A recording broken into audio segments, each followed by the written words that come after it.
कुरुक्षेत्र का युद्ध समाप्त हो चुका था।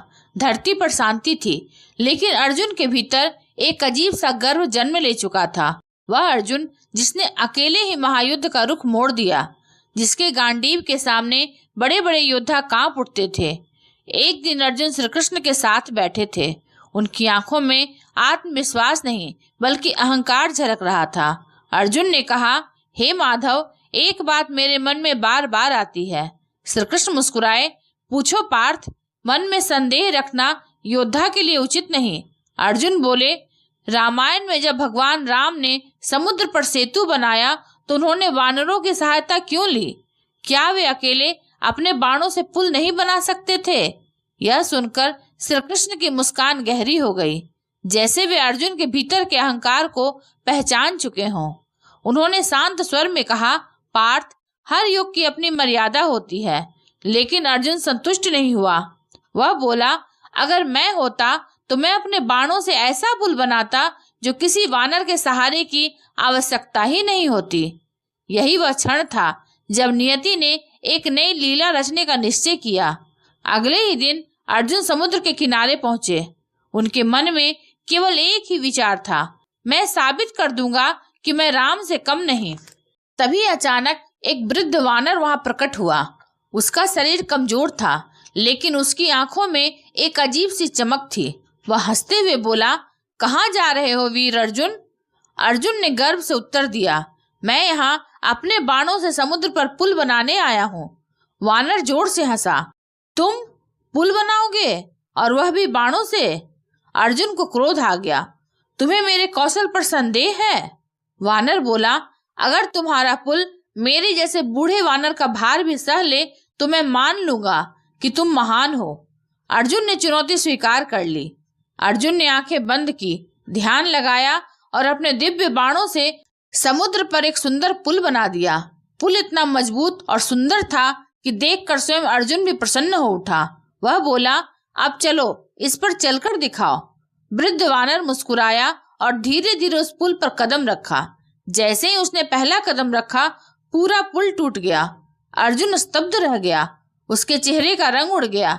ये कैसे हो सकता है? उसका आत्मविश्वास टूटने लगा। अर्जुन ने दांत भींच लिए।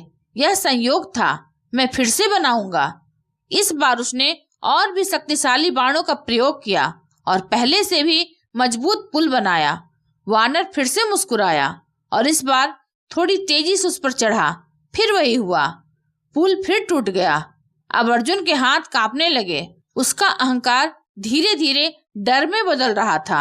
अर्जुन ने गुस्से और शर्म से कहा, अगर इस बार भी पुल टूट गया तो मैं अग्नि में कूदकर अपने जीवन का अंत कर दूंगा। वानर ने गंभीर होकर उसकी ओर देखा और बोला, ठीक है, अंतिम प्रयास करो। अर्जुन ने इस बार पूरी शक्ति लगा दी, अपने जीवन की सबसे महान रचना बनाई। पुल चमक रहा था जैसे वह स्वयं देवताओं द्वारा निर्मित हो, लेकिन इस बार कुछ अलग हुआ। जब वानर पुल पर चढ़ा तो पुल टूटा नहीं। अर्जुन की आंखों में खुशी चमक उठी, मैं जीत गया। लेकिन तभी श्री कृष्ण वहां प्रकट हुए। उनकी मुस्कान रहस्यमयी थी। उन्होंने कहा, पार्थ, क्या तुम सच में जीत गए हो? अर्जुन चौंक गया। तभी उसने देखा, पुल के नीचे एक दिव्य रूप दिखाई दिया। वह स्वयं श्री कृष्ण का विराट रूप था, जो अपने हाथों से पुल को संभाले हुए थे। अर्जुन का सिर झुक गया। तभी वह वृद्ध वानर धीरे धीरे अपने असली रूप में आने लगा। उसका शरीर विशाल हो गया, आंखों में अग्नि चमकने लगी और अगले ही क्षण वह कोई साधारण वानर नहीं था, वह स्वयं हनुमान जी थे। अर्जुन के शरीर में सिहरन दौड़ गई। वह तुरंत उनके चरणों में गिर पड़ा। प्रभु, आप? हनुमान जी ने गंभीर स्वर में कहा, अर्जुन, तुम्हें एक सच बताने आया हूँ। और यही वह क्षण था जब अर्जुन की दुनिया बदलने वाली थी। अर्जुन हाथ बांधे खड़ा था। उसका अहंकार पूरी तरह टूट चुका था। उसने विनम्र स्वर में कहा, प्रभु, कृपया वह सच बताइए। हनुमान जी ने गहरी सांस ली और बोले, तुम श्री राम नहीं हो और यह तुम्हारी सबसे बड़ी भूल है। अर्जुन चौंक गया। हनुमान जी बोले, तुमने श्री राम से अपनी तुलना की, लेकिन तुमने यह नहीं समझा कि श्री राम ने सेतु क्यों बनाया। श्री राम चाहते तो अपने बाणों से समुद्र सुखा सकते थे, लेकिन उन्होंने ऐसा नहीं किया। अर्जुन ने पूछा, क्यों प्रभु? हनुमान जी की आंखों में चमक आई, क्योंकि श्री राम ने सेतु अपने लिए नहीं बल्कि अपने भक्तों के लिए बनाया था। वानरों को अवसर दिया गया ताकि वे भी उस महान कार्य का हिस्सा बन सकें। श्री राम ने अपनी शक्ति नहीं, अपने प्रेम और विनम्रता का प्रदर्शन किया। अर्जुन की आंखों में आंसू आ गए। हनुमान जी बोले, तुमने अपनी शक्ति को सबसे बड़ा समझ लिया और यही तुम्हारी भूल थी। एक सच्चा योद्धा कभी अपने बल पर घमंड नहीं करता। श्री कृष्ण ने आगे बढ़कर कहा, पार्थ, इसलिए मैंने तुम्हें यह लीला दिखाई ताकि तुम समझ सको कि शक्ति से बड़ी विनम्रता होती है। अर्जुन घुटनों पर बैठ गया। प्रभु, आज मुझे समझ आया कि मैं कुछ भी नहीं हूँ, सब आपकी कृपा है। हनुमान जी मुस्कुराए। अर्जुन, जब तुम विनम्र हो गए हो तभी तुम सच्चे योद्धा बने हो।